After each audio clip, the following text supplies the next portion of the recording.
So hepatitis, meaning like this inflammation of the liver, most commonly comes about because of a virus.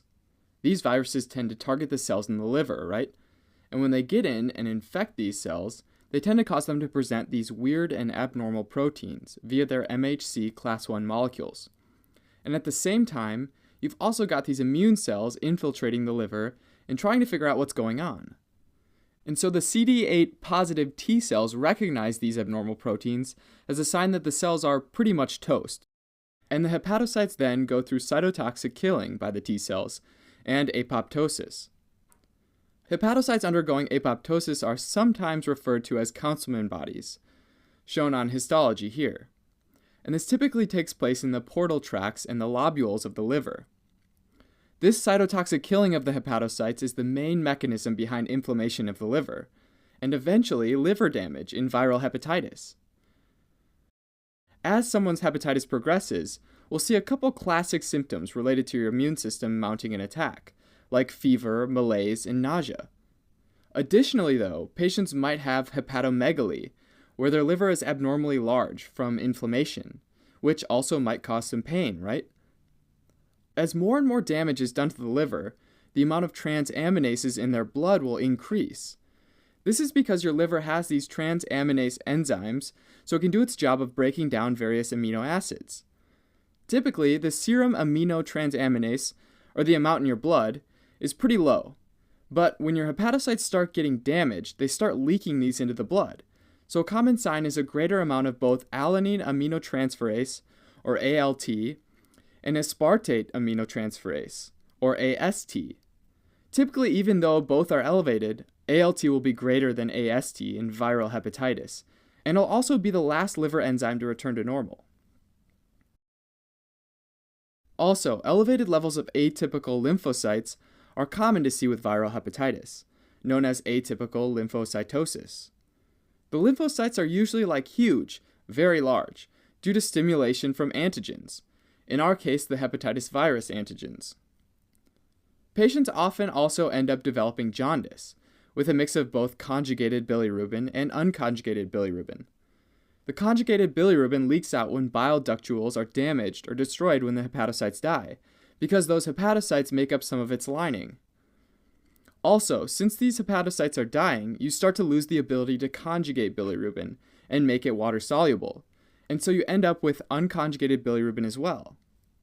So since there's both conjugated and unconjugated bilirubin in the blood, some of the water-soluble conjugated bilirubin gets filtered into the urine, giving it this darker color.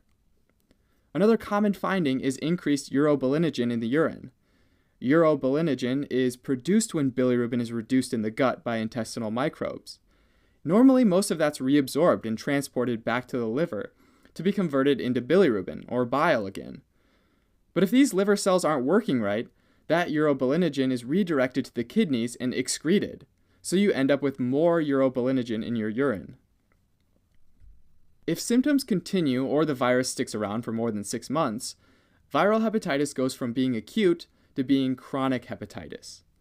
At this point, inflammation mostly happens in the portal tract, and if inflammation and fibrosis keep happening, we consider that a pretty bad sign, since it might be progressing to post-necrotic cirrhosis. Now, there are 5 known flavors of hepatitis virus that have slightly different and unique properties. Hepatitis A is transmitted through ingestion of contaminated food or water, in other words, the fecal-oral route, and is known to be acquired by travelers. Hepatitis A virus, or HAV for short, is almost always acute, and there is essentially no chronic HAV.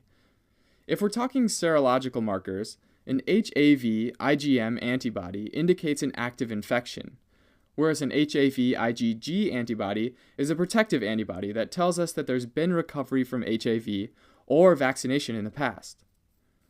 Hepatitis E virus is actually pretty similar to HAV, with the same route of transmission, oral fecal, and is most commonly acquired through undercooked seafood or contaminated water. It also doesn't have much of a chronic state, and HEV IgM antibodies tell us that there's an active infection, and HEV IgG antibody is protective and signals recovery, just like HAV. 2 big differences to note, though, between these two guys is that, 1, only HAV has the option for immunization, And 2, HEV infection for pregnant women can be very serious and can lead to acute liver failure, also sometimes called fulminant hepatitis. Alright, next on the docket is hepatitis C virus. Now this guy is transmitted via the blood, so could be from childbirth, intravenous drug abuse, or unprotected sex. HCV usually does move on to chronic hepatitis, and there are a couple of tests that we use to help diagnose HCV. One way is by enzyme immunoassay. In this case, we'd screen for the HCV IgG antibody. If present, it doesn't necessarily confirm acute, chronic, or even resolved infection, because it isn't regarded as a protective antibody, like it is in HAV and HEV. To get more specific confirmation, you might use recombinant immunoblot assay, which helps confirm HCV. It's more specific but less sensitive than the immunoassay. Clinically, recombinant immunoblot assay doesn't provide much usefulness, and actually needs an additional supplemental test if it's positive. That being said, the gold standard for HCV diagnosis is an HCV RNA test, using PCR, or polymerase chain reaction. This method can detect the virus very early on, as early as 1 to 2 weeks after infection. Basically, it detects the levels of viral RNA in the blood, which tells us the levels of virus circulating. If RNA levels begin to decrease, we know that the patient's recovering. If RNA remains the same, the patient probably has chronic HCV. Okay, on to hepatitis B. HBV is just like HCV in that it's contracted via the blood, so the same routes like childbirth, unprotected sex, and others. HBV, however, only moves on to chronic hepatitis in 20% of cases overall, but it also depends on the age that someone gets infected.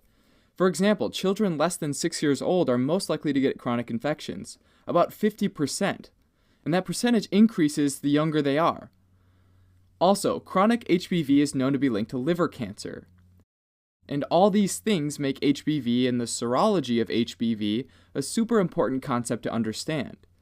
And kind of like hepatitis C, we can use a variety of testing methods, like PCR, to look for certain markers, especially the HBV antigens.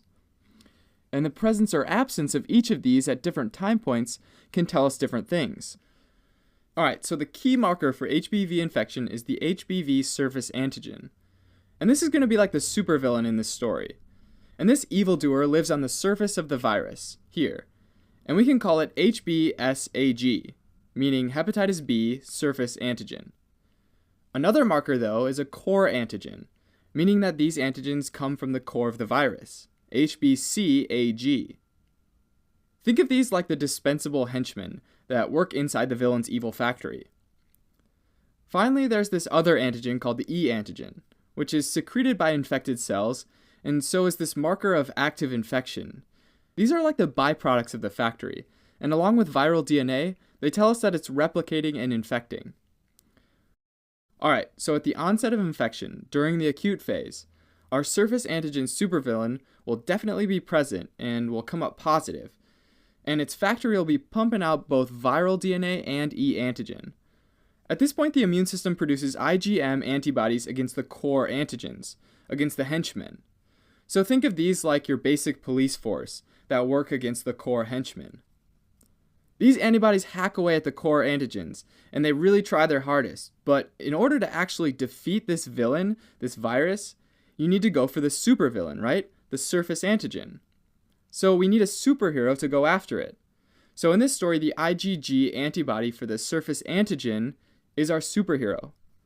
At this point, the host enters this spooky phase called the window, where neither the supervillain nor the superhero can be detected because they're both so low.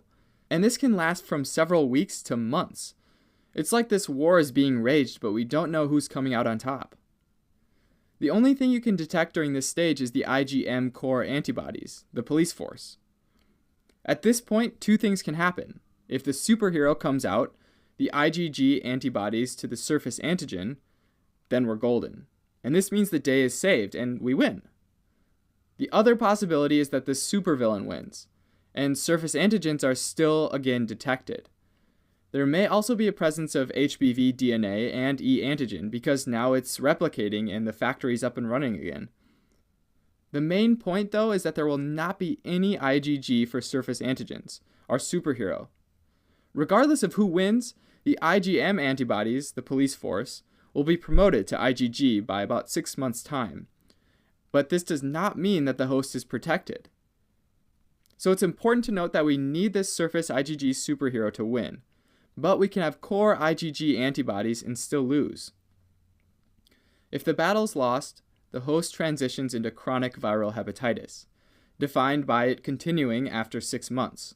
When chronic, the host could present as sort of healthy, and will likely have the presence of surface antigen, core antibody, and no DNA or E antigen, basically saying that the supervillain's there, it's just not replicating. And at this point, the host is contagious, but there's lower risk. The other option is that they're infective, meaning the whole villain force is active, along with an overwhelmed police force. This state increases the risk for post-necrotic cirrhosis and hepatocellular carcinoma. One way to get around this whole fiasco is by immunization, which skips these steps and gets you right to the IgG superhero antibody for surface antigen. Alright, last but not least. Well, maybe it's the least, I don't know. Anyways, hepatitis D virus is unique in that it needs HBV, meaning that it can only infect a host if that host also has HBV. If it infects at the same time, it's called co-infection. If it infects sometime later, it's called superinfection, which is considered to be more severe than co-infection.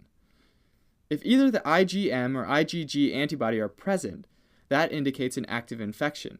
So in